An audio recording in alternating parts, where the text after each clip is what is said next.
Il va remettre la frappe. Ils sont magiques les Monégasques. J'ai un scoop pour vous. La frappe croisée magnifique. Égalisation pour l'AS Monaco. Ce soir, je vais dire tout haut ce que tout le monde pense tout bas. Radio Diagonale, la web radio 100% rouge et blanche. Eh bien, bonjour, bonsoir toutes et tous. On se retrouve pour un débrief, enfin un nouveau débrief de l'AS Monaco. Alors, on va évidemment revenir dans les grandes largeurs sur le match du soir, également sur le match aller, et on va aussi rapidement faire un premier point sur les 3 matchs de Ligue 1. Comme vous avez pu le constater, on n'a pas pu débriefer Auxerre, Paris et Nantes.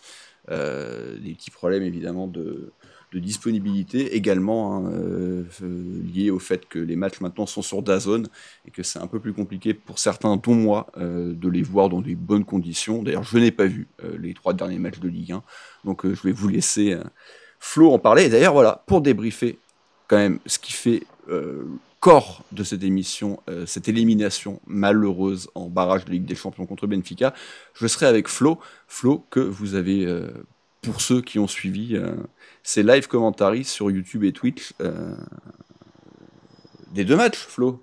Yes, et merci d'ailleurs, merci à tous ceux qui étaient là. On a eu 150 personnes sur YouTube, 50 personnes sur Twitch pour le retour. J'ai pas regardé les chiffres à l'aller, mais pas mal de monde, donc merci à vous d'avoir été là, et puis ça a été assez sympa, donc j'espère que ça vous a plu. On essaiera, comme je dis, on refera pas ça pour tous les matchs, hein, ça c'est clair, mais pour les gros matchs, pourquoi pas retenter cette initiative-là, qui était plutôt sympa, et je crois qu'il a plutôt plu aux viewers, donc tant mieux, voilà. Et bonsoir à toi, mon petit Rome. Ouais, c'est un truc qu'on avait un peu dans les cartons depuis très longtemps, mais j'avoue que personne n'avait vraiment trop la flamme pour le faire. Au final, toi, Flo, tu t'es motivé à le faire, donc c'est cool. Moi, c'est vrai que c'est quelque chose que j'aime bien faire dans d'autres sports, suivre en même temps le match avec les commentateurs télé, et puis avoir un truc un peu plus décalé, un peu plus libre, on va dire, sur Twitch, avec des commentaires un peu moins feutrés, un peu moins bridés. Donc j'aime bien, moi je le fais essentiellement pour les matchs de rugby, que ce soit de top 14 ou de l'équipe de France, mais c'est vrai que du coup c'est une bonne initiative, donc pourquoi pas. Après là voilà, c'était prévu essentiellement sur les gros matchs. Le souci c'est qu'a priori il n'y aura plus de gros matchs jusqu'à la fin. Pas vraiment, non. À moins d'une finale, tu vois, en fin de Ligue 1 pour la 3e place, un truc comme ça, tu vois. C'est pas faux. Mais sinon, on dirait que on a terminé notre quota de gros matchs pour l'année. A priori, ouais, on peut penser que la saison n'est évidemment pas terminée techniquement, mais on a fini de rêver. On n'est plus en Coupe de France, on n'est plus en Ligue des Champions. La Ligue 1, on va la terminer bon an mal an, évidemment avec cet objectif capital de finir sur le podium. Mais il y a forcément une petite flamme qui s'est un peu éteinte ce soir, et qui s'était, on va pas se mentir, aussi pas mal éteinte ces dernières semaines. Même si on va y revenir, le match de ce soir a été quand même sympa à regarder, même si la fin est terrible. Ça faisait quand même longtemps, en tout cas moi à titre personnel, que je n'avais pas vécu ces émotions-là dans un match européen. Et on en reparlera, hein. Le match aller était à des années-lumière de ce qu'on a vu ce soir, en termes d'intensité, en termes d'envie. Donc voilà. Mais en tout cas, Flo, malgré tout, je vais te laisser commencer par un rapide retour sur les 3 matchs de Ligue 1. Donc on le rappelle, une victoire face à Auxerre 4-2, une défaite au Parc des Princes cruelle, mais logique, une nouvelle fois face au PSG, 3 défaites en l'espace d'un mois, et ce coup-ci je crois que c'est 4-1, et puis cette victoire le week-end dernier contre Nantes, 7-1. Alors dans un match particulier, Monaco très vite mené au score, Nantes très vite réduit à 10, et derrière Monaco qui déroule. Vas-y Flo, je te laisse rapidement parler de ces 3 rencontres. Yes, bah écoute, on démarre du coup sur Auxerre où effectivement on a eu une première mi-temps vraiment compliquée, où un peu de manque d'envie, il semblerait, et puis des petites boutades, comme on va le voir, un leitmotiv pour la SM ces derniers temps en défense, et donc on fait une première mi-temps où Kerrer marque sur un corner un peu légèrement cafouillé, mal dégagé par la défense auxerroise, et d'une jolie reprise du droit qui va loger le ballon, on va dire coin opposé de la cage de notre ami Léon. Et puis on va avoir une égalisation avec un magnifique tir de Diomandé. Et puis pour finir, encore une erreur un petit peu de notre défense et un penalty qui va être tiré par Jubal, arrêté par Majeki. Oui, c'est vrai. Moi, je trouve ça très très sévère à chaque fois qu'on demande au gardien de rester. Et en fait, Majeki avance à peine son pied pour pouvoir se projeter vers le côté. Bon, c'est jugé qu'il n'a pas les pieds sur la ligne au moment du tir. Si on est extrêmement tatillon, effectivement, c'est vrai.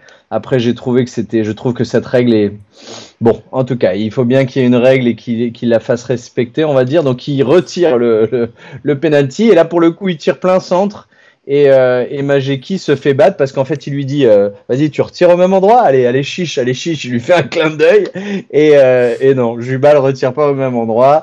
Il tire plein centre. Et du coup, 2-1 à la mi-temps.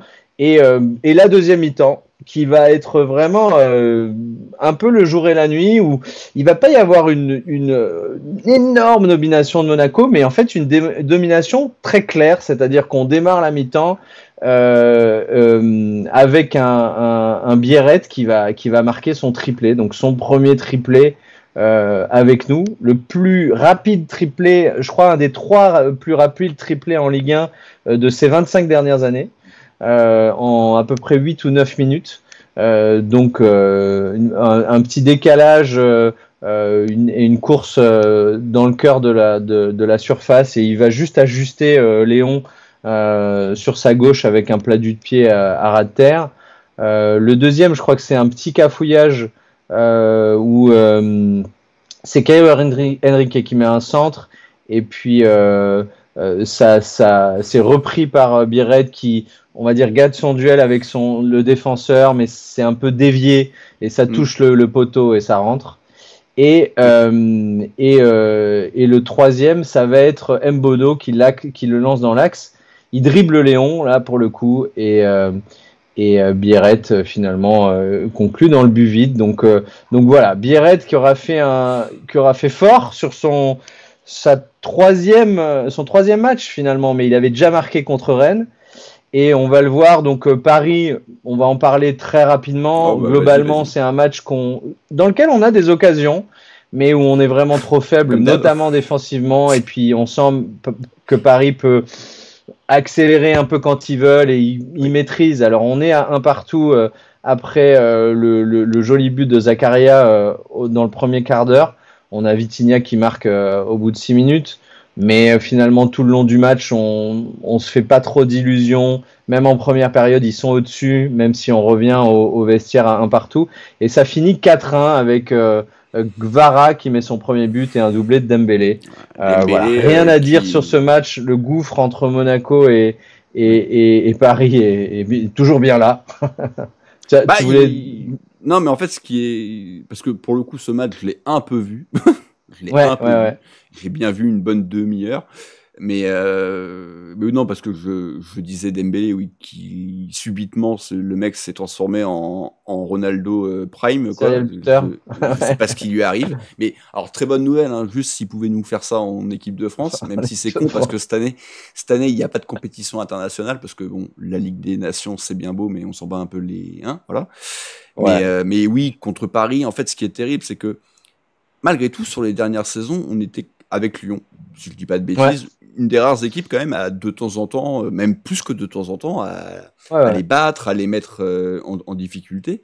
Là, cette année, en championnat, c'est 2 matchs à sens unique. Alors oui, il y a ce match du Trophée des Champions où tu perds à la dernière minute, déjà Dembélé d'ailleurs, où c'est potentiellement un petit peu dur dans le scénario, mais tu les bats plus, alors que tout le monde pensait, et moi le premier, que Paris serait plus faible cette année parce qu'ils avaient perdu leurs meilleurs joueurs, et ça reste une vérité, ils ont perdu leurs meilleurs joueurs, mais il faut reconnaître que ils sont en train de se créer un collectif, de se créer un truc, et sans star. Alors je pense malgré tout qu'au bout du bout, ça va leur manquer et qu'au bout d'un moment, il faut du talent XXL.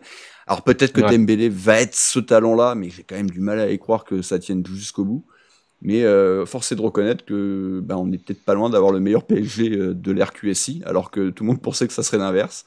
Donc au final, peut-être un peu de respect à mettre sur Luis Enrique. On le voit, Dembélé souvent, je veux pas lui enlever, voilà, tant mieux pour lui, et comme tu le dis, pourvu qu'il fasse ça en équipe de France, mais enfin, souvent il pousse le ballon au fond en étant pas seul, que, hein. Non, devant mais le but vide.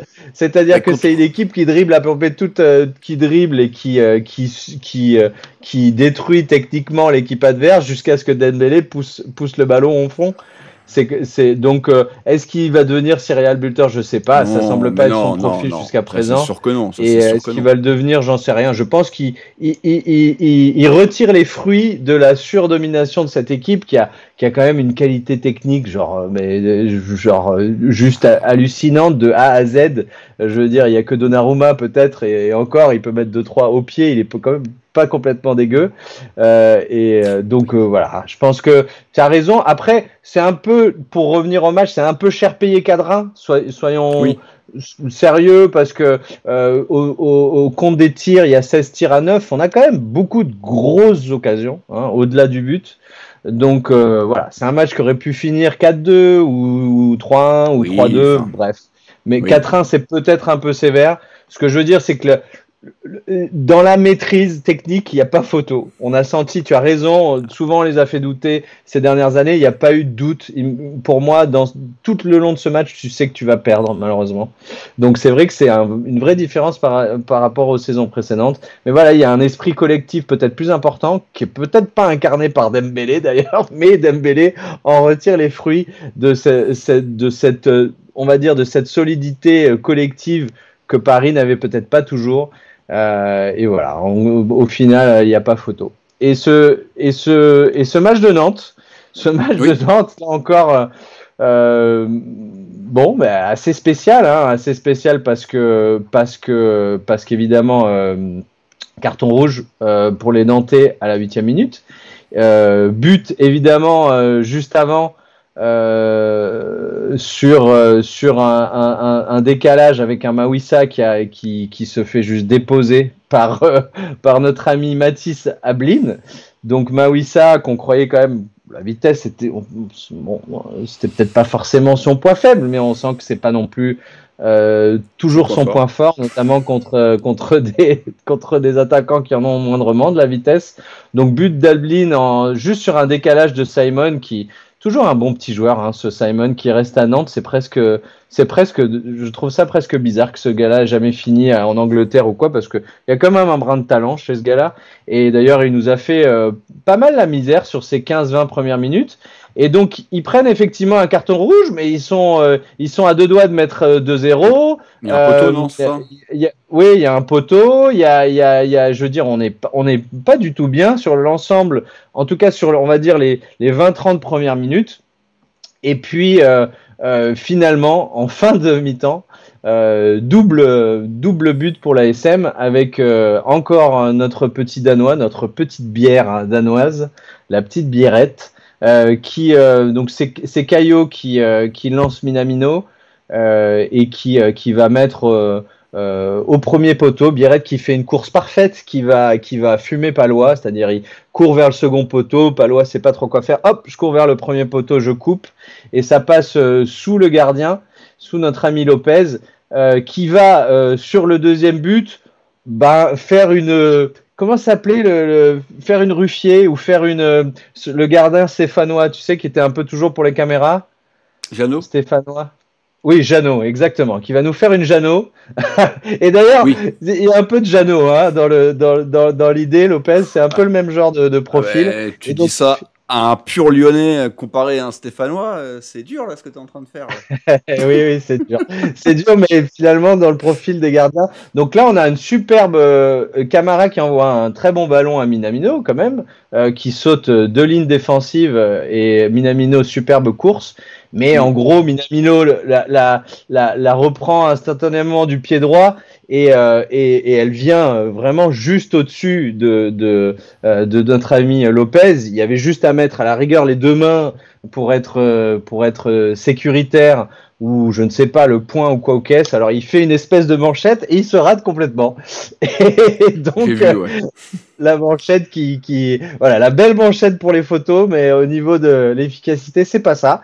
Donc on finit à 2-1, alors que réellement, finalement, on a quand même relativement tremblé à 11 contre 10 dans cette première mi-temps. Et la deuxième mi-temps, par contre, est ultra maîtrisée. On marche sur l'eau, on met à peu près tout ce qu'on veut. Donc il y a un but de Ben Seguir, encore 2 buts de Biarrette, dont un sur penalty, et même Ilenikela qui rentre tardivement. Hein, je pense qu'il rentre. J'ai plus la. Vers la 80, ouais. 75 peut-être, mais ouais. Vraiment, ouais, c'est ça.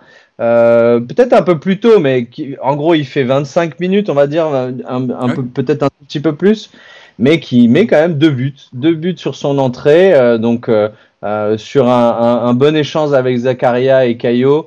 Il se jette de la tête vraiment pour faire une belle tête au premier poteau, une belle tête des croisés. Et le dernier but, c'est il est lancé un très beau ballon d'El Mousrati, son premier vrai beau ballon, sa première passe décisive pour le club. Oui, on va en reparler. Mais ça fait 7-1 sur le match de Nantes, qui aura été du coup une bouffée d'oxygène, certes à 10 contre 11, mais la plus grosse défaite de l'histoire du club nantais. C'est pas rien, hein. Nantes, je sais pas, mais c'est au moins centenaire, hein, Nantes, il me semble. Donc de l'histoire du club. Et puis surtout que c'est un des plus grands clubs de la Ligue 1. Ils sont dans le top 10. Un des plus grands clubs de France, ouais, ça c'est clair. Oui. Et puis notre ami Biarrette, qui rentre dans l'histoire du club lui aussi, après simplement quelques mois, même pas, avec 7 buts dans ses 5 premiers matchs de Ligue 1. C'est tout simplement, ça n'avait jamais été fait, voilà, pour l'ASM. Donc bienvenue à notre petit Danois, pourvu qu'il continue à faire ça. Malheureusement, ça aurait été bien de le faire dans une autre compétition. Voilà. Et voilà. Et donc ce match qui aurait été une bouffée d'oxygène entre nos 2 matchs de Ligue des Champions, qui vont être notre focus quand même aujourd'hui. Ouais, on va pouvoir d'ailleurs attaquer tout de suite ce fameux barrage face à Benfica. Benfica, donc on s'en rappelle tous, hein, qu'on avait joué en poule, match que Monaco avait globalement dominé. On se rappelle des différentes décisions arbitrales très contestables, entre non-carton rouge pour Benfica, carton jaune très sévère pour les Monégasques, second jaune pareil, assez sévère pour Wilfried Singo, l'entrée de Di Maria qui avait été quand même un tournant, et Di Maria qui s'était rappelé à nos beaux souvenirs monégasques face au PSG ou de l'équipe de France face à l'Argentine. Bref, ça serait bien qu'il prenne sa retraite, parce qu'il commence un peu à nous emmerder. Bon, il n'était pas là ce soir, donc voilà, ce match de poule avait été très frustrant, donc on était quand même malgré tout assez content de les retrouver. Le tirage, on le rappelle, hein, aurait pu être bien pire, ça aurait pu être Paris.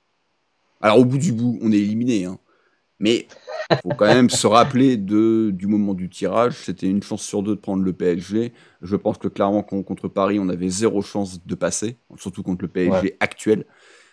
Contre Benfica, on avait une vraie chance, et on va y revenir. On aurait dû passer. On a eu toutes les armes en main, particulièrement ce soir.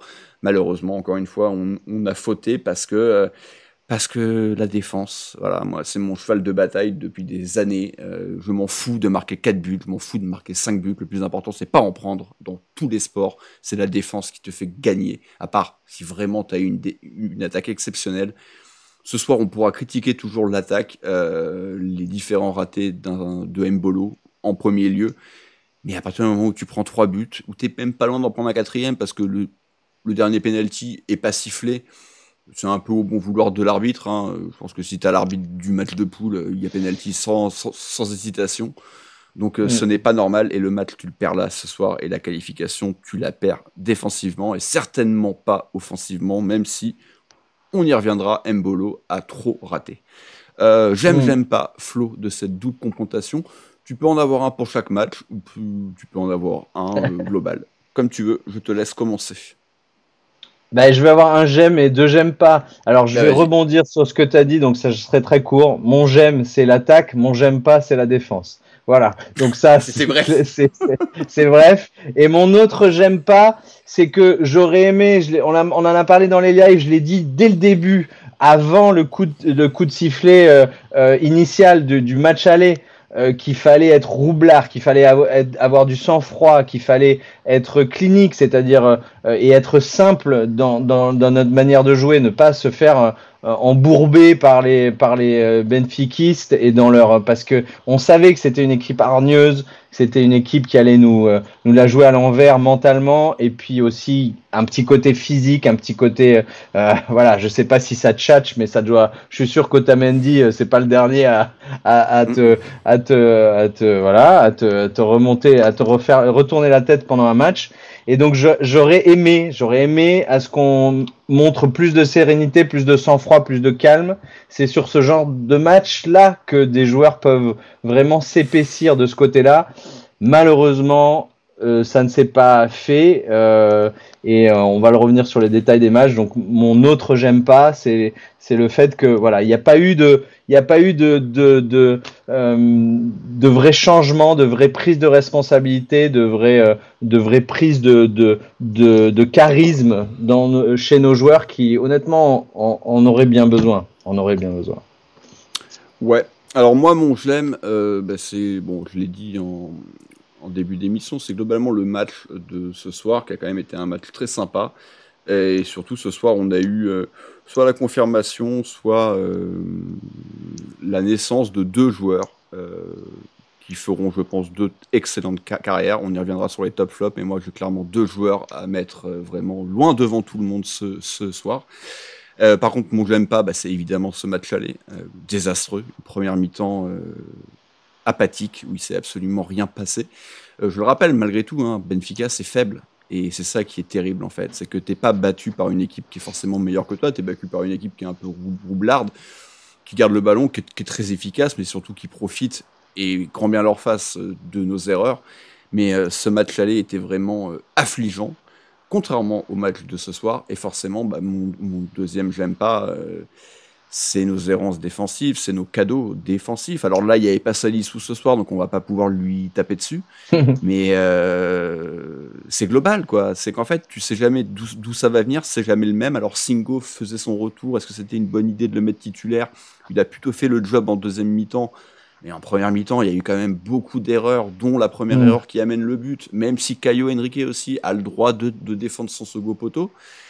Thilo Kehrer, qui fait pas une mauvaise saison, mais qui concède un penalty complètement débile. Au match aller, t'as Al-Mousrati qui prend un deuxième jaune, qu'on peut juger sévère, mais qui encore une fois est dans le règlement. Et moi, ça me dérange pas. Et quand je vois ce soir, parce que tout le monde disait parce que c'est Monaco, et moi le premier, un peu la théorie complotiste facile sur le moment, je vous invite à regarder le match du Milan AC ce soir. Théo Hernandez, c'est quand même un grand joueur, start de l'équipe de France, s'est fait exclure pour une simulation. Donc ça peut arriver aussi à certains clubs, sauf au Real, mais ça c'est un autre débat. Donc voilà, globalement c'est ça, c'est mes deux j'aime pas, c'est ce match là complètement raté de A à Z, et les errances défensives et les cadeaux du soir face à Benfica, particulièrement les deux premiers buts, le troisième but, je leur concède, c'est un but dans le jeu, tu peux toujours évidemment revenir sur des erreurs individuelles à droite à gauche. Je trouve que c'est quand même beaucoup moins choquant sur le troisième, mais très clairement les deux premiers sont très problématiques. Les compos, Flo, alors rapidement, la compo du match aller qui, sur le papier, semblait un peu supérieure à celle du soir, comme quoi tout n'est pas une question de composition. De 11. Le match aller, on le rappelle, on était en 4-4-2. Match d'équipe Anderson, Kehrer, Salisu, déjà Crépin Diatta, mais là sur le côté gauche de la défense. Ce double pivot Zakaria Al-Mousrati, qu'on attendait un peu, pas comme étant le sauveur, mais un peu comme étant le joueur qui nous manquait au milieu de terrain.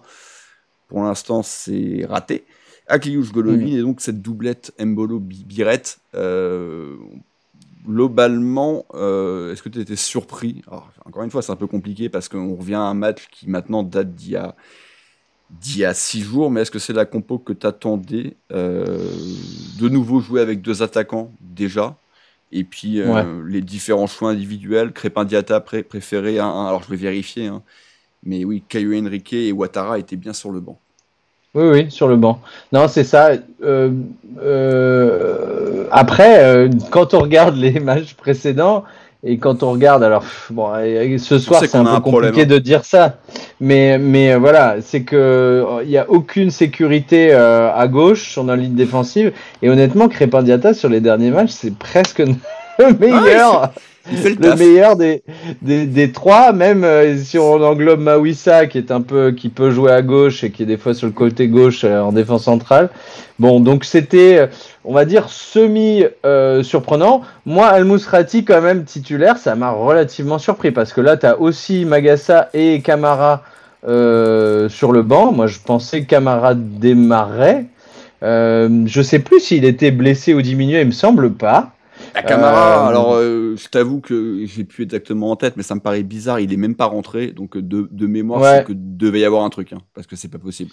Ouais, il y avait peut-être un truc, c'est là aussi je pêche là-dessus, mais je pense que Magassa lui était tout à fait apte.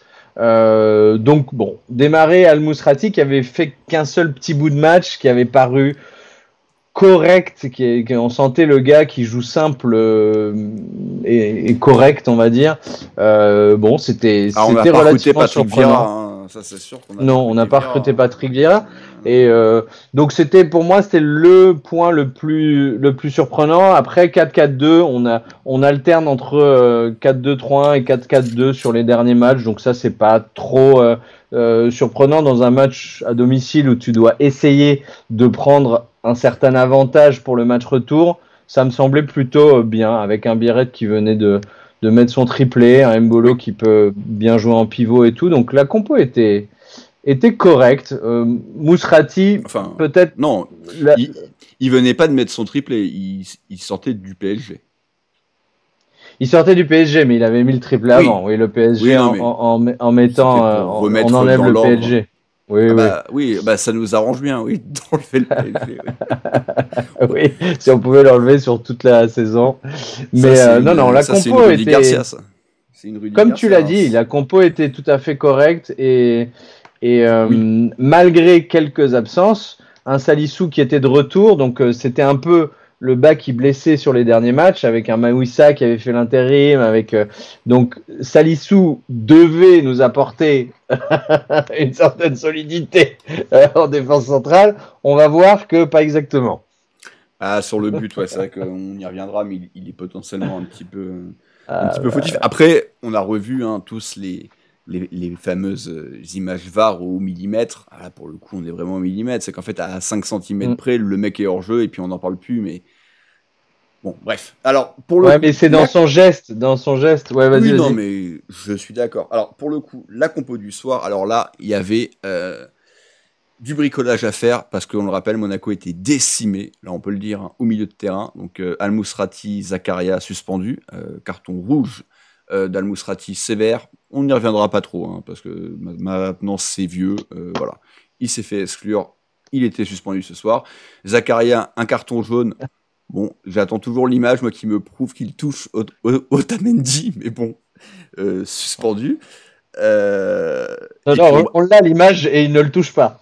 On l'a et il le touche pas. Oui, mais peut-être qu'il y a un autre angle qui permet de... Non. Parce que je trouve que quand même, son plongeon est tellement beau qu'on a vraiment l'impression qu'il se fait toucher. C'est la classe. L'arbitre s'est bien fait prendre. Non, mais auquel on peut rajouter donc le forfait de Magassa, le forfait, bon, on le sait, de Jordan Taizé, qui, au final, dernièrement, s'était révélé comme étant plutôt une solution au milieu de terrain. Donc ça faisait quand même du coup 4 joueurs de nos 5 qui n'étaient pas là. On pouvait rajouter à ça la suspension de Vanderson. Donc monsieur Couteau Suisse Crépin Diatta passé latéral droit. Le retour de Singo.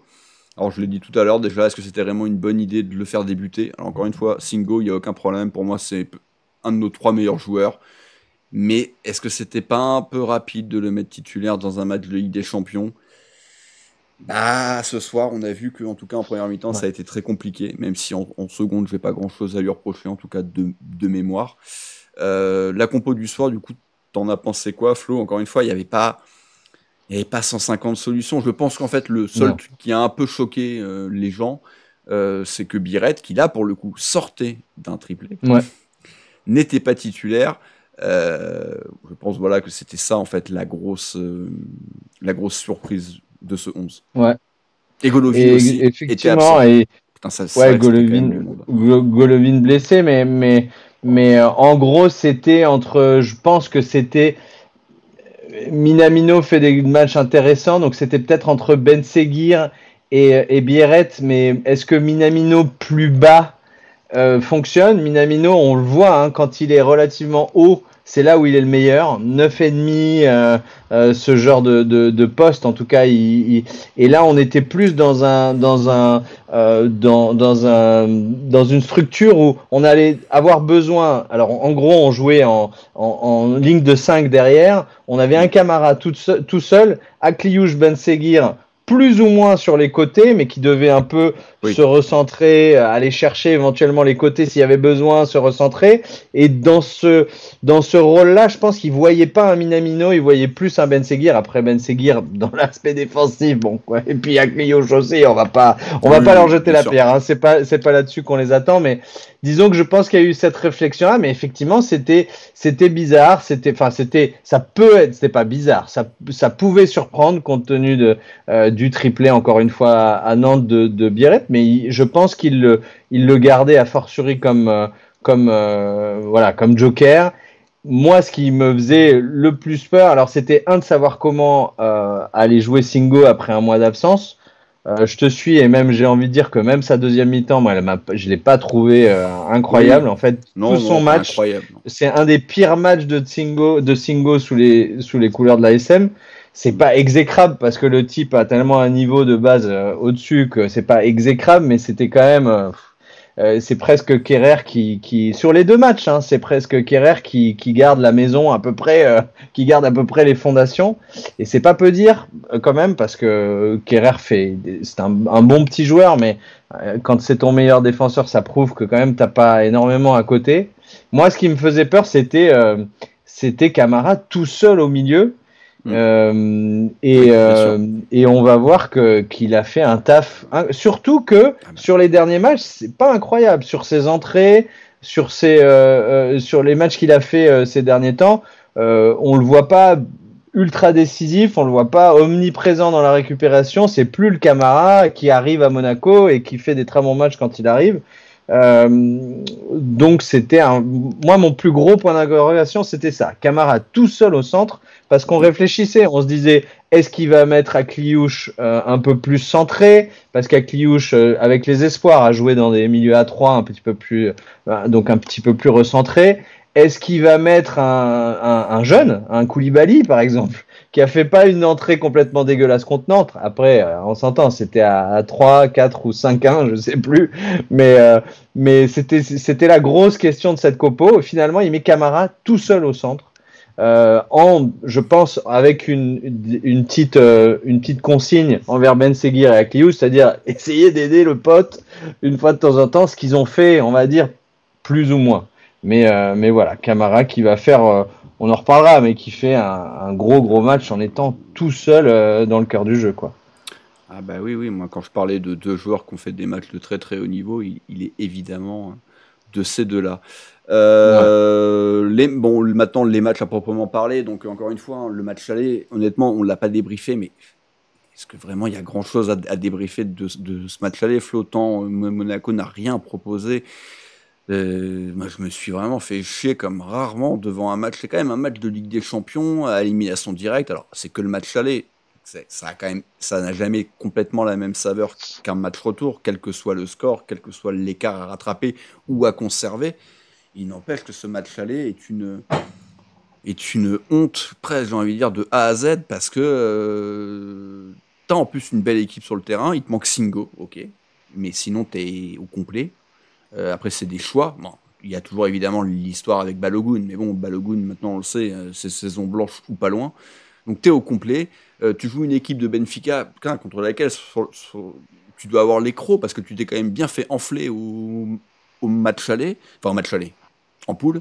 Ouais, en poule. Et au final, tu ne montres rien, il n'y a aucune envie, il n'y a rien, et tu finis par perdre ce match 1-0 sur, oui, une erreur défensive, certes, mais un Salissou qui se fait prendre, c'est une chose, mais encore une fois, prendre un but, c'est pas critiquable, ça peut arriver, tu vois. Mais le problème, c'est que là, pour le coup, offensivement, tu n'as rien montré, et en fait, tu as juste fait le jeu de Benfica, qui était venu pour faire un match nul, et qui, ils se sont dit, bah tiens, il y a une petite ouverture, on va aller prendre le but en plus, et ça fait toute la différence quand tu vois le match retour. Mais ce match aller, très honnêtement, c'est vraiment un match exécrable face à un adversaire, je le répète, qui est très faible. Benfica est une équipe faible, une équipe avec de l'expérience. C'est pour ça que moi, j'avais peur d'eux. Au moment du tirage, je les mettais au-dessus d'Aston Villa sur ces qualités-là d'expérience, de sournoiserie, entre guillemets. Même si on l'a vu, c'était plus qu'entre guillemets.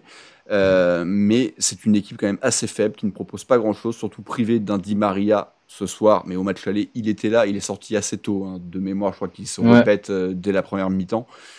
Mais c'est en deuxième, il rentre et il se répète. Ah, il rentre et il se répète. J'avais un doute sur... il était incertain, en fait, pour le match aller, et il le met à 1-0, ce qui est, à mon avis, une connerie, vraiment une grosse connerie de notre ami Bruno Lage. Et on le dit, on en parle dans le live, mais pourquoi il le rentre? Juste, s'il était incertain, laisse-le. Et 10 minutes plus tard, il est à terre et exactement au même endroit, à la cuisse, et maintenant il est indisponible pour 4 semaines. Ça c'est leur connerie, quoi. C'est ça. Mais, donc voilà, ce match aller est vraiment un désastre, parce que tu dois au moins te permettre de faire beaucoup mieux, de marquer contre une équipe, encore une fois, qui est quand même assez faible. Et après, le 8e, on le sait, les tableaux sont déjà connus. Barcelone ou Liverpool, tu as dans les deux cas quasiment 0 chance de passer, mais tu dois au moins t'offrir cette affiche-là. Et ça sera même pas le cas, et c'est là où c'est triste, quoi. Et c'est que on peut considérer que le match, tu le perds ce soir parce que tu fais trop d'erreurs défensives, mais au moins tu as le mérite de proposer un match de foot avec de l'engagement, avec des idées, avec des actions, avec des situations. Le match aller, c'est tout le contraire. Le match aller, c'est un match qui ne sert à rien, c'est 90 minutes dans le vent. Et quand tu es chez toi en plus, avec l'équipe qui se rapproche plus de l'équipe type que celle du soir, bah forcément c'est extrêmement dommageable, quoi. Et après, si on était passé ce soir, bah, on aurait oublié ce match aller. Sauf que bah tu peux plus l'oublier, ce match-là. Voilà. Et franchement, c'est vraiment un des pires matchs européens. C'est du gâchis, qu'on ait fait, parce que t'es nul contre le Milan et contre Arsenal, mais le Milan et Arsenal, c'est des équipes d'un tout autre niveau que Benfica, donc c'est quand même pas tout à fait pareil. Et puis t'es chez eux. Non, c'est un match qu'on perd. C'est un match qu'on perd dans la tête. C'est un match qu'on perd dans la tête. Sur la première mi-temps, on a une belle occasion d'Akliouche qui met une belle frappe à l'entrée de la surface enroulée, qui est repoussée par Turbine. On a quand même 2-3 occasions, on a des situations. La première mi-temps est meilleure que la deuxième. Canal+ démonte la SM à la mi-temps. Je trouve qu'ils sont un peu forts de Roquefort. Mais donc cette première mi-temps, c'est surtout de l'agressivité du côté Benfica, qui essaye de forcer le jeu, d'essayer justement, qui sont à la limite du carton rouge. Carreras, qui prend un carton jaune assez rapidement, aurait pas dû finir le match. Mais en gros, les mecs jouent, ils savent jouer avec l'arbitre, ils savent gérer. Ça fait partie de ce que doit savoir un joueur de foot, on va dire invétéré, un joueur de foot expérimenté, c'est de jouer avec l'arbitre. Je vois que je suis à la limite du rouge, ok, je me le calme, je dis plus rien, je fais le gentil toutou, et c'est ça qu'ils ont fait. Et au final, cette première mi-temps, ils doivent la finir à 10, à mon avis. Ils la finissent déjà à 11, qui est quasiment une victoire à elle toute seule dessus. Et puis sur le retour des vestiaires, comme tu le dis, il y a une faute, mais c'est effectivement, on peut dire c'est une faute, mais on fait malheureusement trop de fautes. Pour moi, les 4 buts de l'aller et du retour sont sur des erreurs défensives. Et là, Salisu, juste avant, quelques minutes, c'était en première mi-temps, se fait avoir pareil parce qu'il se jette et qu'il est à terre et il y a un crochet, je sais plus quel joueur, je pense pas que c'était Pavlidis, c'est un des 2 ailiers et il met une frappe qui est pas bonne, mais il se fait avoir exactement de la même manière. Et sur cette course avec Pavlidis, en fait, c'est lui qui fait le but tout seul parce qu'il s'enlève de l'action. Il se jette, il reste par terre et du coup, il s'enlève de l'action. Pavlidis met un superbe piqué, un super touché, mais il le laisse tout seul devant Majeki. Donc pour moi, c'est impardonnable. Salisu est très mauvais sur ce match. Très très mauvais et il le sent et il devrait acquérir de l'expérience au fur et à mesure du match, mais il refait la même erreur qui nous coûte finalement un but. Et malheureusement la deuxième mi-temps, on aurait aimé qu'il sorte avec une énergie folle. On peut le dire tout de suite avant le but qui arrive à la 48e, donc très vite, mais et avant c'est d'entrée de seconde, mais sur les toutes premières minutes, on aurait aimé voir un Monaco qui va de l'avant, qui vraiment lâche les chevaux, parce que la première mi-temps, on a eu des occasions, mais on s'est dit, ok, bon, on voulait pas prendre de but, on a eu quelques occasions, on était quand même au-dessus sur cette première mi-temps, et on se dit, voilà, en deuxième mi-temps, ils vont lâcher les chevaux, parce qu'il faut marquer des buts, il faut quand même finir ce match aller avec un avantage. Et en fait, même sur ces 2-3 premières minutes avant le but de Benfica, il n'y a pas cet talent-là. Et après le but, il n'y a pas cet talent-là. Et après, on va dire que à la 52e, avec le carton rouge, on a l'excuse de dire bon, maintenant on est à 10 contre 11, donc on va se appuyer sur nous-mêmes. Mais donc voilà, c'est un match, comme tu l'as dit, qui est très décevant, qui est compliqué. Je pense que le contexte joue un petit peu aussi. La première mi-temps, je l'avais pas trouvée si mauvaise. On était au-dessus, on a eu des occasions. La deuxième est horriblissime, mais la conclusion de tout ça, c'est que ce match-là, on l'a perdu dans la tête. C'est ces gars-là qui nous ont bouffé, c'est Otamendi et consorts. De toute façon, Otamendi et ses disciples, et ils nous ont bouffé uniquement dans la tête. Ils ont fait un 0-1 à l'extérieur des plus roublards qui soient.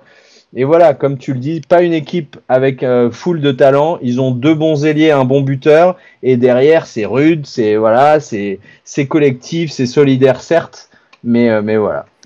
C'est dommage en tout cas. C'est sûr que c'est dommage et c'est très dommage qu'Al Musrati prenne ce carton. On peut tout dire. C'est juste, c'est injuste. Il le prend à la 52e, donc en fait tu joues sur une demande. En fait, il demande le deuxième carton de Carreras. Ah, oui.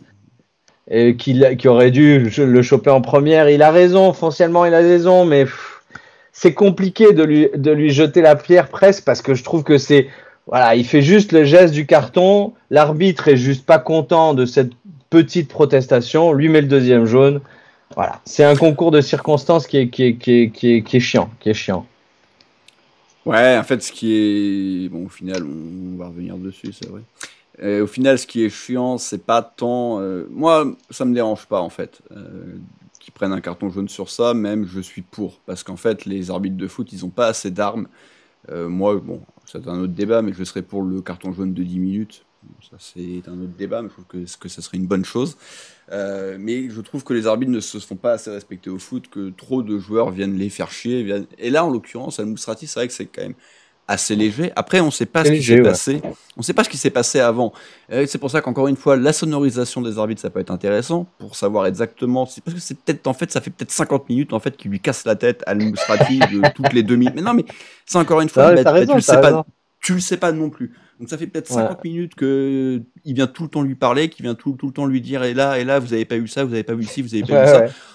Et qu'au bout d'un moment, du coup, l'arbitre il lui met jaune. Et du coup, ça paraît extrêmement sévère. Par contre, moi, ce qui me dérange, encore une fois, c'est que, évidemment, ça nous tombe dessus parce qu'on est un petit club. Et que, moi, la veille, j'ai regardé Real City, comme beaucoup de monde, je pense, et qu'un mec comme Vinicius, en fait, il devrait finir aucun match. Alors, dernièrement, là, il prend pas mal. Enfin, il a pris des rouges parce qu'il abuse un peu.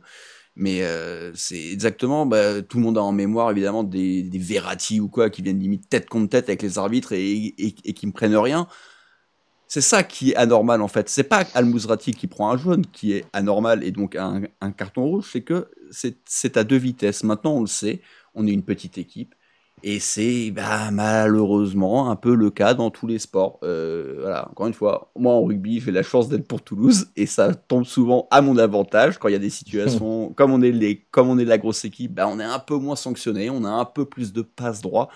En foot, je suis pour Monaco et pour le coup, Monaco c'est l'équivalent d'une petite équipe de rugby et donc là c'est contre toi, donc tu dois aussi savoir ne pas faire ce genre d'erreur et ça avait déjà été mon coup de gueule pendant le match de poule parce que les cartons jaunes avaient été très sévères pour Kerrer et Singo, je crois, si je dis pas de bêtises, pour contestation, mais dans l'absolu, c'était pas des cartons qui n'existaient pas. Le problème, c'est qu'il y en avait d'autres de l'autre côté qui n'avaient pas été mis. Bon, d'ailleurs, pour le coup, cet arbitre, on l'a pu revu. Très clairement, je pense que l'UEFA s'est rendu compte qu'il avait fait un très mauvais match, mais le mal était fait. Ouais. Donc voilà, ce match aller, on le perd 1-0, et très clairement, tu arrives à Benfica avec des chances de qualification forcément réduites. En plus de ça, on l'a dit quand on a parlé de la compo, il nous manque énormément de monde, particulièrement au milieu de terrain, certes, mais il te manque également Vanderson, Golovin et Balogun. Et ça, c'est une chose maintenant qu'on a compris. Malgré tout, tu récupérais Singo, tu récupérais, même s'il était déjà rentré ce week-end, mais un attaquant de plus avec Ileni Kena, et qui d'ailleurs a failli être un des héros de la soirée, vu qu'il a marqué après son entrée en jeu. Le match du soir, donc Flo, que tu as également fait en viewing,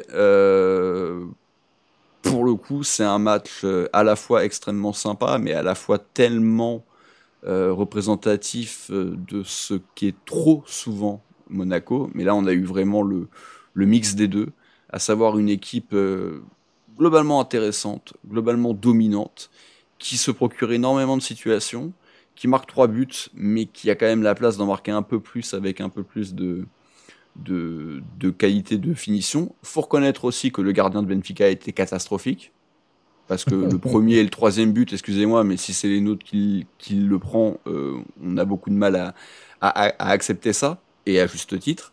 Par contre, un Monaco qui se saborde avec des erreurs de relance, avec des fautes stupides dans la surface, et un gardien qui, sans faire un mauvais match, ne te sort pas non plus un arrêt décisif. Il l'avait fait de mémoire au match aller. Il avait quand même empêché le 2-0 en seconde mi-temps sur un très bon arrêt. Oui, où il couvre bien son entrejambe, on va dire, où il est bien posé. Et je fais un arrêt, on va dire, du tibia. Un arrêt qu'il faut faire, en tout cas, mais qu'il avait eu le mérite de faire. Donc voilà, c'est un tout. Cette inefficacité relative, encore une fois, tu marques 3 buts, donc c'est compliqué de dire ça, mais malgré tout, elle existe, cette inefficacité offensive, et ces errements défensifs, et là, tu as l'impression que tu es revenu il y a, c'était il y a 4-5 ans, l'époque Badiachil, Dizazi, où on répétait inlassablement, oui, c'est des joueurs qui ont potentiellement du talent, qui ont potentiellement un avenir, mais qui sont trop nonchalants, qui font trop d'erreurs. Et là, ce qui est terrible, c'est que ça soit sur le match aller, le match retour, en plus, les erreurs, elles deviennent de joueurs qui sont un peu plus expérimentés. Tu vois, ce soir, on pouvait s'attendre à taper sur Camara et sur Mawissa. Et au final, ton meilleur défenseur, c'est Mawissa, et Camara, c'est quasiment ton meilleur joueur. Donc, c'est Kerrer, c'est Singo, revenu de blessure, certes, c'est Zakaria et Al-Mousrati au match aller. Donc, c'est les joueurs qui ont de l'expérience, qui te plombe, et c'est terrible. Ouais, après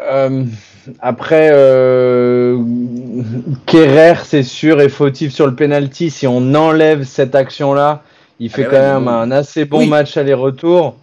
Mawissa, c'est quand même frêle sous beaucoup d'aspects, et quand même en retard sur beaucoup d'aspects. Et au final, là, je vais te dire, c'est... toi qui t'as peut-être manqué quelques matchs récents, mais là ça fait quelques matchs où on fait des erreurs de ce type-là. Mawissa d'ailleurs en est un de ceux qui ont fait des erreurs contre l'Inter, récemment. Ça va être une catastrophe. Voilà, contre l'Inter. On a l'erreur de Majeki contre Rennes. On a les erreurs défensives se cumulent sur les derniers matchs. Et c'est pas pour rien, hein. On prend 11 buts sur 4 matchs. Là, maintenant, on est à 13 buts sur 6 derniers matchs. Donc, effectivement, 14, il y a une. Non, je compte. Ah oui, non, pardon, oui, même plus. Ouais, non, excuse-moi. 15 buts. Oui, j'ai pas compté les 3. 15 buts sur les 6 derniers matchs, du coup. Oui, tu as raison. Voilà, donc 18. Non, 15 buts en faisant le calcul total. Okay. On était à 12 sur les 5 derniers et là on est à 15 sur les 6 derniers. Et donc 2,5. Effectivement, voilà, on a une fragilité. Après, encore une fois, Salisu pas disponible, Singo pas disponible. Il y a des choses à dire. Donc avec un Singo en pleine possession de ses moyens, ce qui à mon avis n'était pas le cas ce soir, avec un Salisu beaucoup plus solide que ce qu'il a été au match aller notamment, où ça n'a pas allé. On peut voir on peut voir des jours qui chantent dans le futur, mais ça tombe au mauvais moment, certes, et c'est dans ces moments-là où tu espères qu'il y ait des joueurs qui sortent du lot. Non, effectivement non, et sur ce, je veux dire, sur chaque but, mais donc ce premier but. Il est complètement ubuesque parce que Singo, on le sent un peu frêle depuis les premières minutes de la partie et en gros il cafouille un ballon qui rend à l'adversaire devant ses cages et ça fait but quoi et c'est terrible parce que on va avoir un match tout au long de ce match où il y a des belles choses devant. Certes, on n'a pas mis au fond tout ce qu'on pouvait mettre au fond. Et voilà, on fait que prendre des buts sur des erreurs relativement bêtes. Je sais pas si je peux avancer dans le match, mais vas-y. Sur la deuxième mi-temps, dans le live, je dis à tous les viewers déjà qu'on a un problème de pressing collectif, mais qu'on a notamment une zone quand ils rentrent dans nos 20-30 mètres, on ne les presse pas et que c'était sur cette zone à la droite de notre surface. Où il y a 3 tirs l'un après l'autre. Dès le premier tir, je dis mais c'est incroyable, on leur laisse 4-5 mètres. Le gars a tout le temps d'armer une frappe, certes lointaine, mais une frappe à 20 mètres, à un moment donné, tu en laisses une fois, 2 fois, 3 fois. Alors à chaque fois, ça va sur Majeki, tant mieux. Mais au final, les 2 autres buts, on va les prendre là-dessus. Il y a un cafouillage Singo qui finalement se met à presser, mais en fait aucun autre joueur ne le fait, donc c'est le problème du pressing non collectif, c'est que tu as un joueur qui va presser mais du coup qui s'annule et du coup tu as un surnombre si le joueur adverse te passe, donc c'est ce qui arrive, on cafouille devant la surface, penalty, et après le dernier but, on laisse tout le temps, on laisse mes 10 ans et surtout on laisse 3-4 mètres à Carreras pour mettre un centre. Et c'est hallucinant de voir que les joueurs ne se rendent pas compte de ça. C'est-à-dire cette même zone, le coin droit de notre surface a été, mais genre le théâtre de 4, 5, 6 énormes occasions de Benfica. C'était clair qu'il fallait presser, c'était clair qu'il fallait serrer le marquage. Et on arrive à juste, voilà, sur l'intégralité du match, continuer à faire les mêmes erreurs et être puni jusqu'à la fin, où tu remontes à 3-2, et où avec ce but d'Ileni Kena, tu l'as mentionné, à la 81e, on se dit, bon, ben, à minima, on a les prolongations, même sur le momentum, on peut peut-être aller mettre un autre but. Et non, tu te refais avoir dans la même zone, parce qu'encore une fois, tu presses pas, parce que encore une fois, tu lâches le marquage, et que tu laisses ce Carreras que moi je peux plus voir en peinture, ça c'est clair. C'est Otamendi, je m'y attendais, mais Carreras c'était la double lame et celle-là je m'attendais pas. Et il nous a bousillé le match tout du long. Alors lui, le jeu avec l'arbitre, il peut faire des masterclass. Là, il peut être sur le site internet.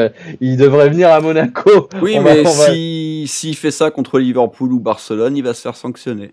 J'en reviens à ce que je disais tout à l'heure, mais ça c'est quand même malgré tout c'est irréfutable, c'est comme ça et c'est terrible quoi. Ouais. Et d'ailleurs on en parlait, d'ailleurs j'avais le doute sur quelle journée ça avait été en poule, Mais on se rappelle que les supporters de Benfica ont crié au scandale en poule après le match contre Barcelone. Bah ouais, mais en fait, c'est comme ça. Quand vous jouez contre Monaco, bah, les arbitres sont gentils, mais quand c'est contre le Barça, bah, vous êtes des nains en fait. Mais oui, mais en fait, c'est terrible. C'est terrible, mais c'est comme ça. Et alors, c'est souvent un peu trop simple. Il faut voir les matchs en entier, se rendre compte de réellement quelle a été la domination. C'est souvent comme à une époque, et on continue un peu de rigoler sur ça, même si c'est un peu moins le cas, mais le fameux penalty pour Lyon. Oui, bah évidemment que Lyon avait plus de penalty, mais parce que si Lyon rentrait 5-6 fois plus dans la surface de réparation que les adversaires, comme le PSG, ça ne m'étonnerait pas que Paris ait plus de penalty que les autres. Mais il y a aussi, c'est une réalité que les grosses équipes ne sont pas arbitrées tout à fait pareil. Le Real, sur leurs 5 derniers titres, il y en a au moins 3 où il y a des situations très litigieuses, et en plus contre d'autres géants européens, face au Bayern 2 années de suite, on peut presque parler de vol.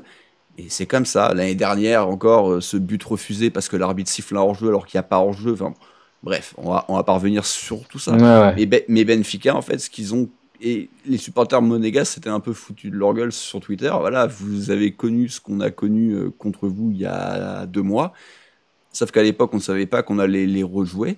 Et ben, on a retour de bâton. Et c'est terrible. Et très clairement, je peux mettre une pièce là, à part si vraiment l'équipe en face est très supérieure, ce qui quand même risque d'être le cas aussi. Mais si c'est un peu serré contre Liverpool ou contre Barcelone, mais c'est quasiment sûr qu'il va y avoir une décision en fin de match qui va faire basculer le match envers l'un des 2 gros. Et c'est comme ça, et c'est un peu gonflant. Et bon, malgré tout, c'est aussi pour ça que je regarde aussi moins Monaco, moins le foot d'une manière générale, parce que ça me gonfle de plus en plus.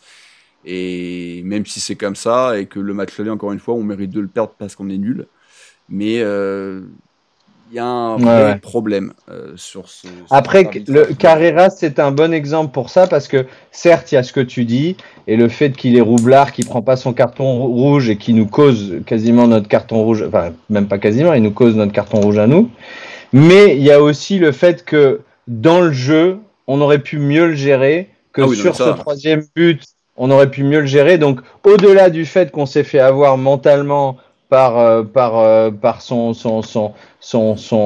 encore une fois sa roublardise, il fallait serrer, il fallait ce 3e but, on ne peut pas le prendre, il ne faut pas le prendre, ce centre, il ne doit pas le mettre. On a un Minamino et un Akliouche qui hésitent tous les deux à sortir dessus, et donc certes tu es pas aidé par l'arbitrage et ces choses-là, mais dans le jeu, mais même pas ce soir. Sur l'ensemble du match, voilà, dans le jeu et sur l'ensemble du match, tu dois faire certaines choses pour que ça fonctionne. Peu importe le contexte, tu dois faire certaines choses. Donc, je veux dire, les Monégasques ne peuvent que se regarder eux-mêmes et se dire que ils se sont plantés. Ils ont raté une rencontre incroyable contre Liverpool ou Barcelone, une rencontre qu'ils verront peut-être plus jamais de leur vie, plus jamais de leur carrière.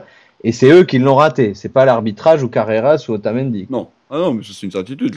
Encore une fois, j'avais été le premier à faire un coup de gueule en poule, alors que pour le coup, en poule, c'était presque le match le plus choquant des 3, très honnêtement, je pense. Parce que là, vraiment, ça sortait un peu de nulle partout. Mais non, ce soir, il n'y a aucun problème d'arbitrage. Limite, même le penalty à la fin qui finalement est annulé, parce que c'est vrai que Diatta touche en premier le ballon. Donc après, tu peux considérer que c'est le joueur de Dal, si je dis pas de conneries, qui vient du coup empaler son pied derrière le pied de Diatta. Pourquoi pas? Après, si c'est dans l'autre sens, je pense qu'on n'aurait pas été content non plus que ça soit annulé. Non, donc ce soir, très honnêtement, il n'y a pas de souci sur l'arbitrage. Hein. Et au match aller, c'est pas que ça non plus. Je parle d'une manière générale, dans les matchs en général. C'est une vérité, c'est une certitude. La Coupe du Monde 2022 en est, je pense, le meilleur exemple. L'Argentine... bref, on va pas revenir sur ça. Ok. Je parle même pas et encore une fois, je parle même pas les flops. je ne parle pas de la finale, mais la Coupe du Monde globale de l'Argentine est un scandale de A à Z. C'est bien, il fallait donner une Coupe du Monde à Léo Messi et ils l'ont fait. Bref, les tops et les flops, donc de ces 2 matchs. Alors perso, j'ai pas de top, pardon, pour le match aller. Non. Le match est un peu vieux dans mon esprit, mais c'est pas top non plus. Et non, toi non plus. Du coup, flop pour le match aller, Flo. Ben moi j'ai mis flop la défense pour les 2 matchs, donc voilà, c'est simple. Ouais, mais est-ce que tu as un joueur Est-ce que j'ai un joueur Oui. je pense on peut mettre Salissou, voire on peut mettre je vais pas mettre Al Mousrati. Non, on peut mettre Salissou, si. je pense que Si, moi je mets Al Mousrati, moi. Ouais, après Al Mousrati, encore une fois, bon. Ah ben. Juste sur son deuxième jaune, tu le mets ou juste Non, mais même surtout, sur le jeu aussi. Sur l'ensemble de son match, en fait. C'est-à-dire que, alors, c'est compliqué pour lui, je peux le comprendre aussi. C'est que on sait que c'est un poste où on a besoin d'un joueur, où du coup il y a beaucoup d'attentes. Le mec fait son vrai premier match là, avec nous. Il est pas bon pendant 50 minutes. Tu vois pas grand-chose d'extraordinaire. Et en plus, il se permet de... Alors, encore une fois, on peut trouver que c'est sévère ou pas sévère, mais mec, tu viens d'arriver dans un club, tu fais pas ça en fait. T'es qui en fait? Tu vois, si t'es un vieux briscard du club depuis 10 ans, alors je dis pas depuis 10 ans à Monaco, ça existe plus depuis bien longtemps, mais bon, depuis 3-4 ans, c'est déjà pas mal. Déjà, ça m'aurait gonflé, mais en plus, tu viens d'arriver. Et tu prends un rouge pour ton premier match qui compte. C'est William vainqueur en coupe de la Ligue il y a 4-5 ans, quoi. Ça, c'est dommage, c'est dommage. Mais moi, je lui donne quand même un petit joker. Je trouve pas qu'il a fait une première mi-temps horriblissime. C'est dommage. T'as raison. Il aurait pu se retenir, surtout sur le premier jaune, où il fait quand même une grosse faute. Oui, c'est vrai qu'on oublie beaucoup le premier jaune. C'est vrai. Mais il fait une grosse faute, je pense, sur un des sur le numéro 10 sur Kochke. Bon, voilà, joker. Je mets un joker pour Al Mousrati, mais je suis d'accord avec toi. Moi, sur ce match-là, j'ai envie de dire l'ensemble de l'équipe, hein, mais bon, on va dire Salissou, parce que Salissou, un peu comme Singo, à l'image de Singo sur le match retour, les deux reviennent. On leur met peut-être trop d'attentes sur les épaules et les deux déçoivent.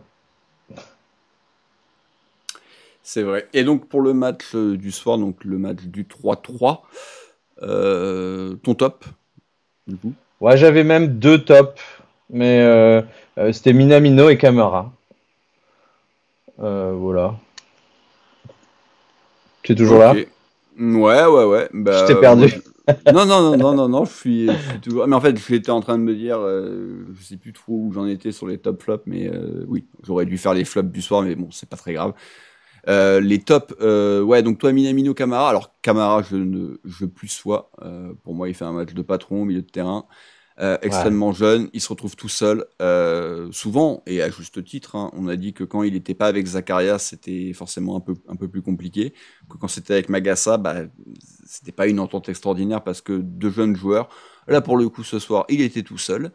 Les 2 autres, en plus, milieu de terrain, alors, certes un peu excentré offensif, mais c'était également deux très jeunes. Donc, je l'ai trouvé vraiment très fort ce soir. Alors, c'est aussi dû, encore une fois, hein, certainement au niveau...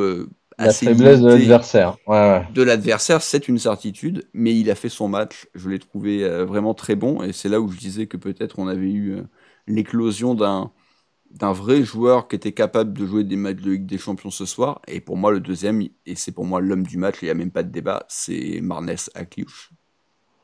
Pour moi, c'est le meilleur joueur du soir, mais il n'y a même pas de débat. C'est le seul qui, en première mi-temps, a été vraiment bon offensivement, qui a mis un bordel dans la défense adverse pendant 45 minutes. C'est lui qui fait toutes les différences.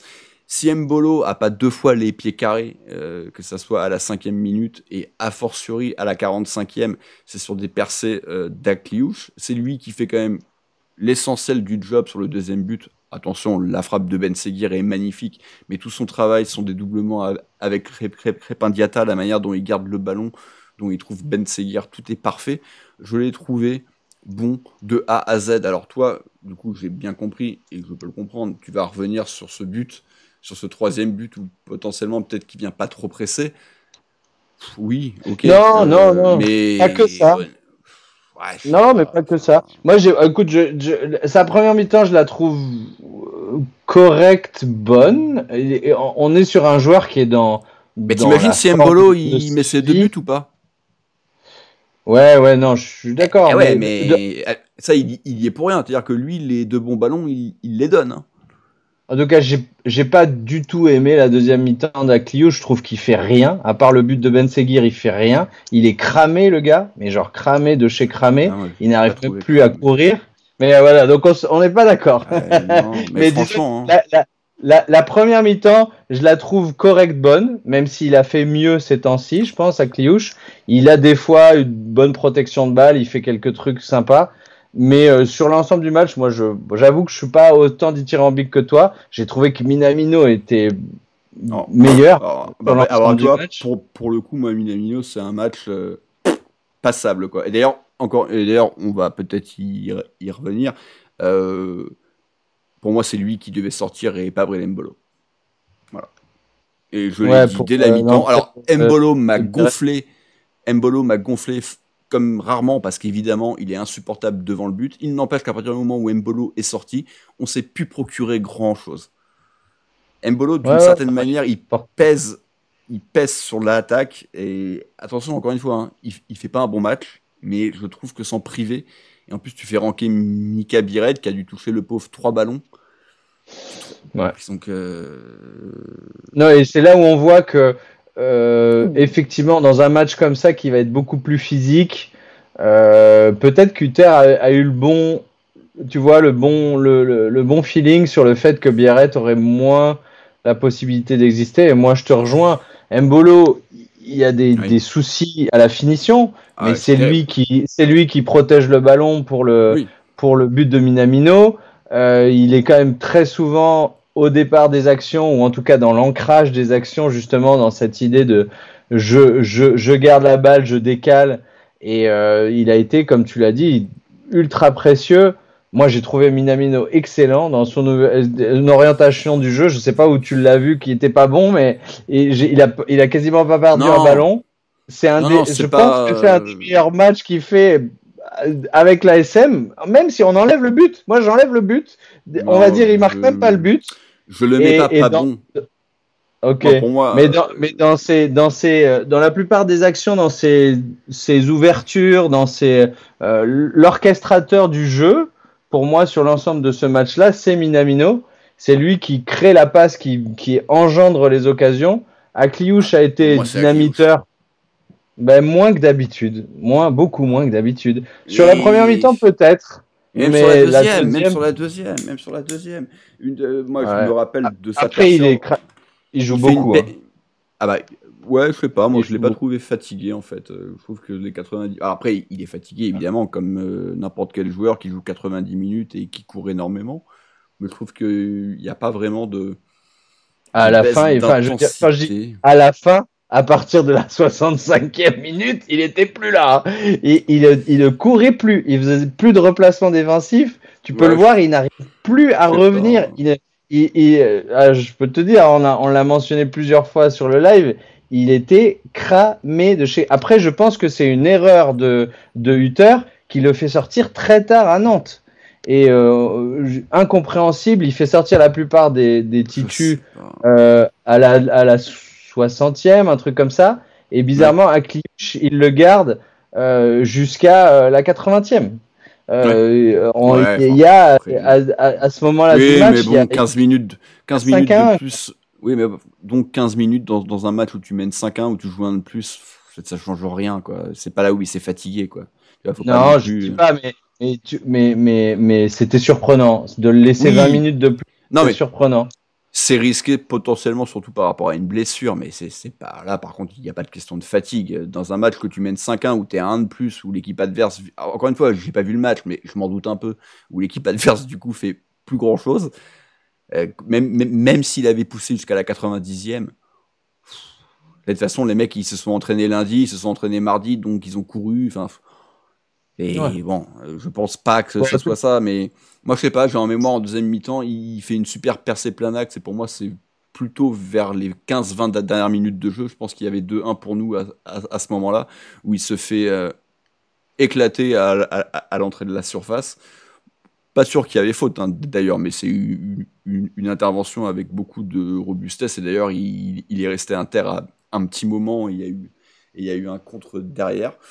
Moi, je sais pas. Moi, je trouve qu'Akliouche, Sur la forme du moment, pour moi, c'est un de ses moins bons matchs de ces derniers temps. Mais après, sur la forme du moment, il n'y a pas de photo. Il n'y a pas photo. Akliouche est dans une super forme. Il fait, à mon avis, il est un peu emprunté physiquement aujourd'hui, ce soir. Donc, c'est un petit peu, pour moi, un petit peu moins bien. Ça reste très bien, comme tu le dis. Et puis, sur l'ensemble, j'ai envie de dire, Mbolo rate des occasions, mais fait des bons décalages. Minamino est vraiment, je trouve, excellent dans l'articulation du jeu et dans ce qu'il a apporté ce soir.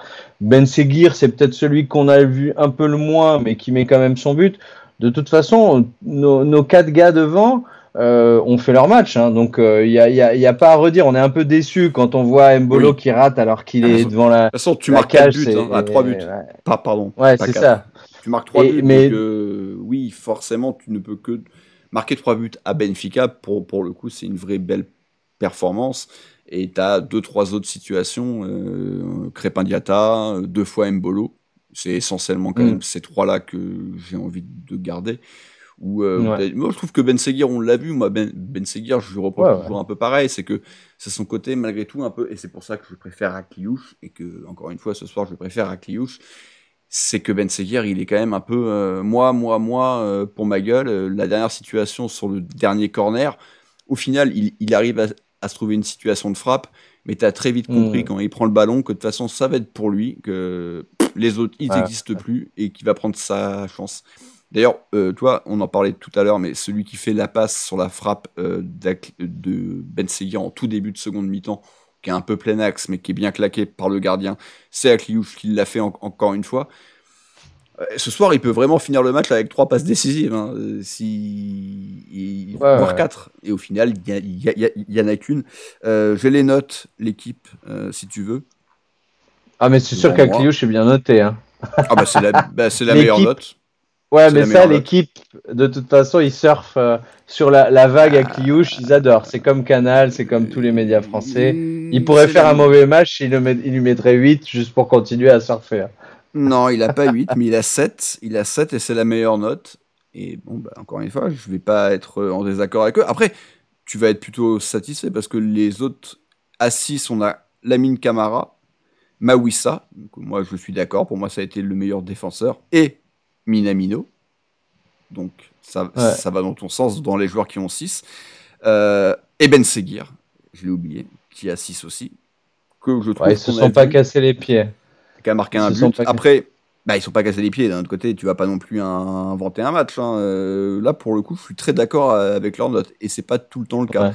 Crépin Diatta qui a 5, qui a fait son match, un poste qui est pas exceptionnel pour lui, mais malgré tout, tu l'as dit, hein, ça vient souvent de notre côté droit de la surface, donc c'est un peu son endroit aussi. Hein, donc c'est que, bon, voilà.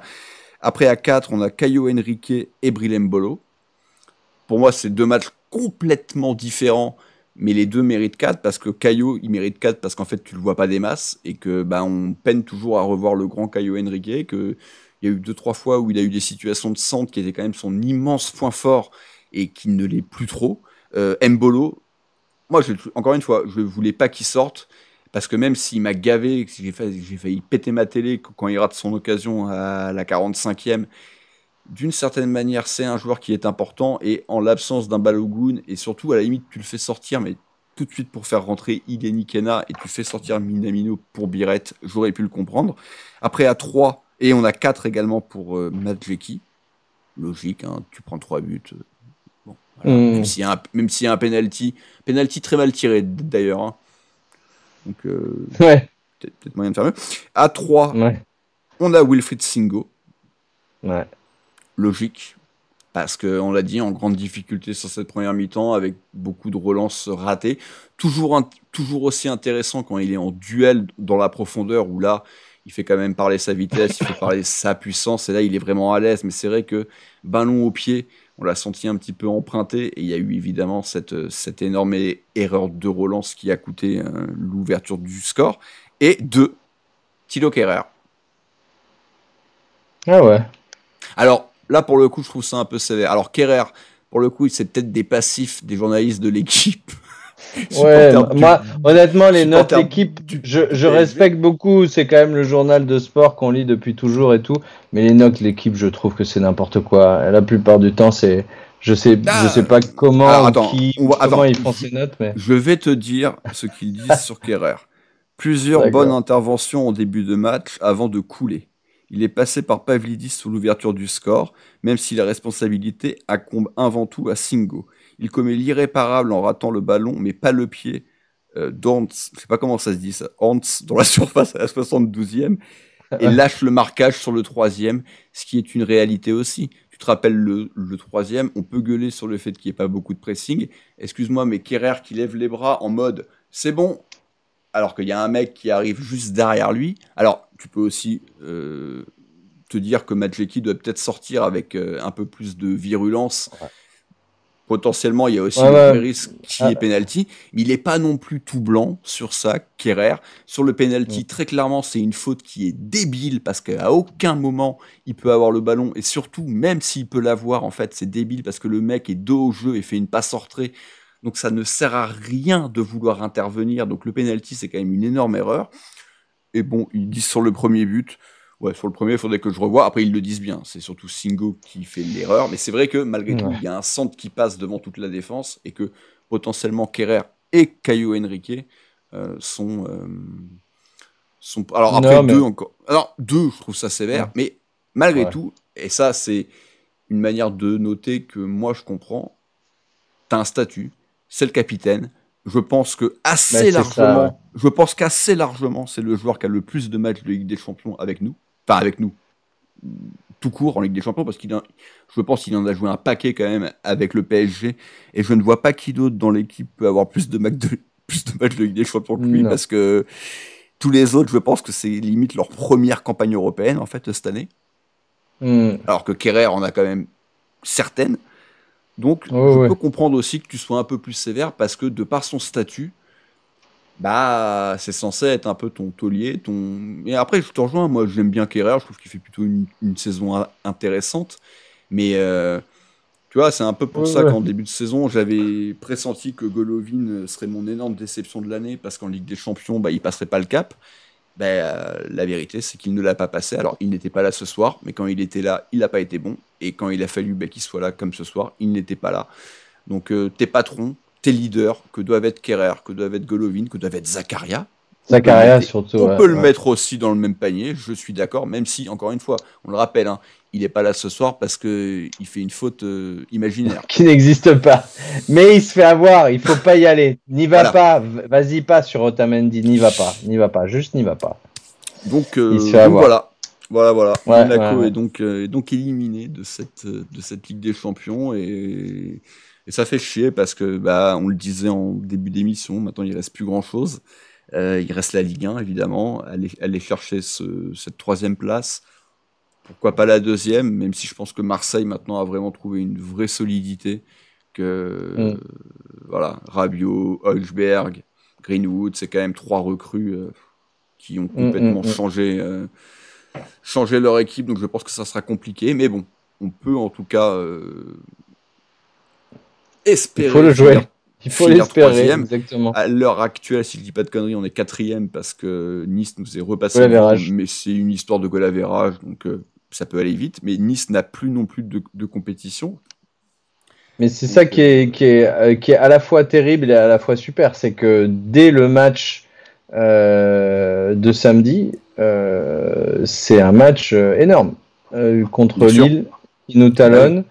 Donc il va falloir très vite se remettre la tête comme il faut parce que c'est un match dans la lutte pour la 3e place qui va a fortiori compter. Le match à 6 points, le truc de base, mais il est là, il arrive tout de suite là.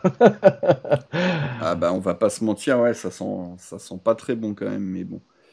Écoute. Ça va être important, en tout cas ça va être important. J'ai pas trop aimé les interviews de Hutter et surtout de Surco pendant la semaine en gros Surco qui disait vous inquiétez pas, à la fin on y sera Surco à la 3e place. Oui, notre comment tu dis? Scuro. Scuro! Ah oui, merde. En tout cas, le mec qui vient d'arriver, là, qu'on connaît pas. Le mec à lunettes. Le mec à lunettes du Brésil. Le oui. quatrième, il vient pas d'arriver. directeur sportif de. Non, il vient pas d'arriver, mais je me souviens à son arrivée, c'était comme. C'était un peu lunaire. C'est le combientième qu'a fait Ribolovlev dans ce poste-là d'une espèce de directeur sportif. Enfin bref, il a dit cette semaine que c'était bon, en gros, qu'on y serait troisième. Moi, notre ami Scuro, je mettrais des petites pincettes là. Déjà, on n'y est pas en ce moment, et il va falloir cravacher pour la choper cette troisième place. Ah, mais on est bien d'accord que c'est loin d'être fait, mais bon, c'est ça qui va nous faire un peu vibrer jusqu'à la fin de saison, mais on espère aussi voir du jeu et puis voir surtout de l'envie comme on a vu ce soir, parce que très clairement, malgré tout, si l'équipe est capable de réitérer ce genre de performance en Ligue 1, en Ligue 1, ça ira. Et on finira sur le podium, parce que même si, je le répète, Benfica n'est pas non plus un géant européen, à l'échelle de la Ligue 1, pour le coup, c'est quand même une assez bonne équipe. Donc si on est capable de réitérer ce genre de choses plusieurs fois, on devrait réussir à glaner pas mal de points. En tout cas, on a eu quelques belles émotions. Donc, on peut pas dire que ça soit ce soir, malgré le match nul et finalement la défaite, que ça soit le match contre Villa, qu'il y a eu plusieurs matchs de poule sympas. Voilà, ça vaut la peine d'aller la chercher cette Ligue des Champions quand même. Ah bah évidemment, surtout avec le nouveau format, t'es quasiment sûr de sortir des poules. Enfin, je dis ça, mais... Ouais, et puis d'avoir des gros matchs aussi. On n'est pas passé loin de la catastrophe, mais... Ouais, et puis surtout d'avoir des gros matchs. Est-ce que t'en as plus qu'avant, en tant que nous, en tant que chapeau 4 ? Pas forcément. Quand t'es chapeau 1, oui, parce que du coup, tu te tapes des chapeaux 1 que t'étais pas habitué à te taper avant. Mais nous, en tant que chapeau 4, au final... Oui, t'as plus de diversité. Pouvoir, tu vois, jouer contre l'Inter, Villa, Arsenal, t'as beaucoup d'affiches sympas, quoi. Tu joues 2 chapeaux 1 différents et 2 chapeaux 2 différents, alors qu'avant, tu jouais le même 2 fois. Ça, par contre, 2 fois, c'est ça. C'est une réalité. On va conclure sur les pronos. Alors, les pronos, j'ai réussi à retrouver, parce que évidemment, ça date un peu. Ah, bravo, ça date un bravo. peu. Les derniers pronos qui étaient en cours étaient donc après le débrief de l'Inter. Et c'était donc les pronos pour Auxerre. Et c'est un 0 sur 2. Alors, Damien avait dit Michel titulaire. Alors, c'est bien que ça soit moi qui débriefe, parce que je pense que sinon Damien aurait pu s'en sortir par une pirouette. Par une pirouette, parce qu'il avait dit aussi que potentiellement autre chose. Bref, Damien a eu tort une nouvelle fois, comme d'habitude, j'ai envie de dire. Et Adrien, c'est dommage, parce que Biret, buteur et passeur. Ah. Et il n'est pas passeur, je crois. Bah non. Il n'est pas passeur. Pour moi, il n'est pas passeur. Non. Il met il y a demi-prono. Allez, pour Adrien. Non, tu vas pas faire ton Damien non plus, quoi. Il n'y a pas de demi-prono. Ok. Il aurait dû juste dire buteur. Quel couillon. Bah ouais, c'est vrai qu'il s'était potentiellement un petit peu emballé. Et donc voilà, rapidement, nos pronos. Donc pour le match de samedi, donc on le rappelle, un très très gros match. Monaco qui se déplace alors c'est à quelle heure ? C'est à 17h, ouais. Ouais, 17h. Donc 17h samedi. A priori, ça veut dire bonne nouvelle, ça veut dire beIN Sport, si tout se passe bien. Oui. Donc ça, c'est une très bonne chose. Quel est ton prono, Flo ? Alors, du coup, la bonne nouvelle au milieu de tout ça, c'est que Al-Mousrati, Zakaria ne se sont pas fatigués cette semaine, donc devraient revenir avec des jambes... Évitons les cartons jaunes. Si on peut continuer à dire, évitons les cartons jaunes, évitons les cartons rouges. L'année dernière, c'était une horreur. Cette année, c'est pas mal horrible aussi. On peut dire que c'était tellement horrible l'année dernière que c'est en légère progression cette année, mais c'est quand même pas terrible. Mais oui, moi, mon prono, ça sera... Allez, ça va être 2 pronos. Je pronostique 2-1 Monaco. Non, j'ai le droit qu'à un prono. Oui, en tout cas, tu peux en faire 2 si tu veux, mais il y en a qu'un qui comptera. Il y en a qu'un qui compte. Alors, ok, celui qui compte, ça sera 2-1 Monaco, c'est le plus difficile. Et mon deuxième prono, c'est but d'Ileni Kena. Et que ça lui fera 3 buts d'affilée pour son retour. 3 buts sur les 3 derniers matchs. Pardon, oui, ça lui fera 3 buts sur les 3 derniers matchs. C'est bien ça. Ok. Et ben moi, je vais dire défaite de Monaco.